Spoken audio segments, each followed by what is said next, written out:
Okay, so my wife has been having a problem in her garden with voles eating her tomatoes even before they're ripe.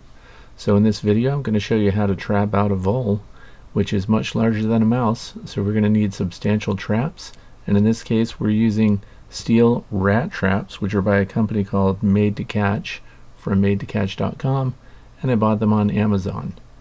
These things are substantial. They have very sharp teeth around the edges. These are not toys.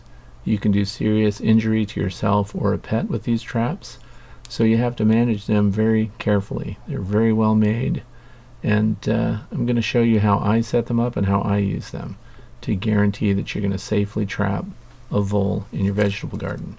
Now we're going to pull back the spring, and this thing is really substantial. I would say the spring and the kill bar here is much stronger than the Victor rat traps that I've used in the past.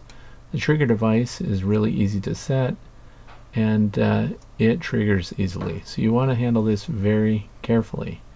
Now you want to put your bait on before you trigger it, and it's set up in a neat way here. First, you have control over how sensitive it is. See the vertical piece that goes through the trip bar, which is also called the set bar, I guess.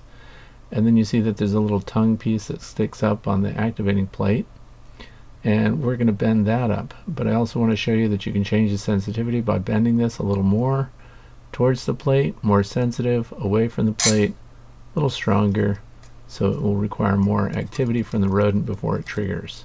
But we're going to leave this very sensitive, and this is just the way they came right out of the box. I didn't bend it myself.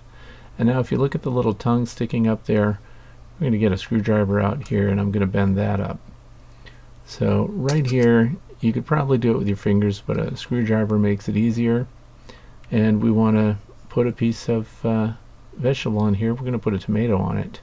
So I'm sticking it straight up. We're going to use cherry tomatoes, and that's going to be the bait. Now here we are out in the garden. The bloom is still going on. Of course, cherry tomatoes continually produce right into late summer and early fall. So I'm going with 4 traps. That's what came in the box.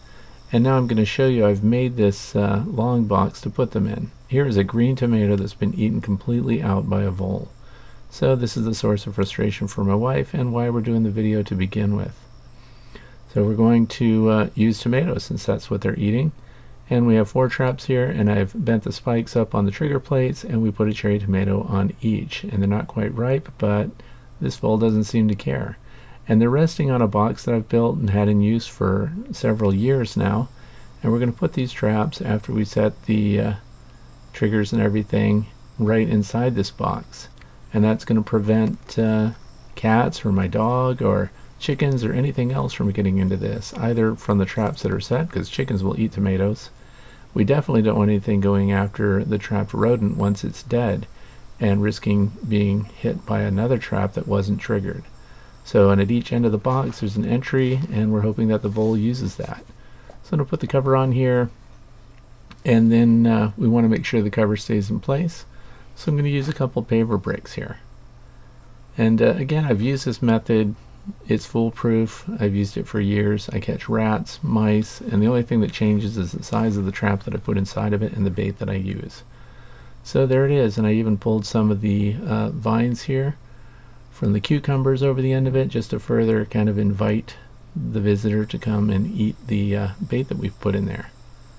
So let's see how it's going to work. And again, I would never put these traps just in the open. Here we are the following day. My chickens are already out. These young chickens are out foraging. And we're going to go over to the garden and check up on the trap and see if it was successful. There's still a heavy dew on all the leaves in the garden, and it's nice and damp this morning. I think that we're going to be successful. And they forage around in the garden every night, so if you've got some bait out there, they're going to find it for sure. So let's just take the papers off. We're going to get the top of the trap up, and there it is. Second trap in from the end. There's a vole. She's a nice big fat vole. It's a female, and was an immediate kill. This is a close-up of her head. Voles are much bigger than mice. If you put mouse traps in here, you're not going to catch them. So the rat trap is necessary, and it looks like the clean was a clean kill, and it looks like it was immediate because there was no movement in the trap, and the bait she didn't even get a chance to finish. The other thing is the fact that we have other cherry tomatoes that are untouched still in the box means that no other rodents followed up with this vole. Now I'm going to show you how to dispose of it. Notice I'm wearing gloves. I would personally never touch a dead rodent with bare hands. So we want to practice good biosecurity here. We're going to use the gloves to isolate this dead animal, and we're going to put it right in the trash afterwards. The other thing is you want to be careful about the trap itself. It's probably going to have feces on it and urine, and that is the source of very dangerous bacteria that we do not want to be exposed to, but we want to use it because these rodents follow the scent of one another, and we want others to follow the scent of this female, so we're not going to clean the traps. We're going to put this right back into service, and we're using the same tomato. She didn't even chew it yet. Very sensitive trap, very successful demonstration here of how to use these traps, and I'm going to have to say that I like them, and I recommend it. Whatever goes into this trap isn't going anywhere, and the kill is going to be clean and fast. And protect your tomatoes. If you want to harvest from your garden and you've got a problem with voles, these are the traps to use. Made to Catch from Made2Catch.com. Thanks for watching.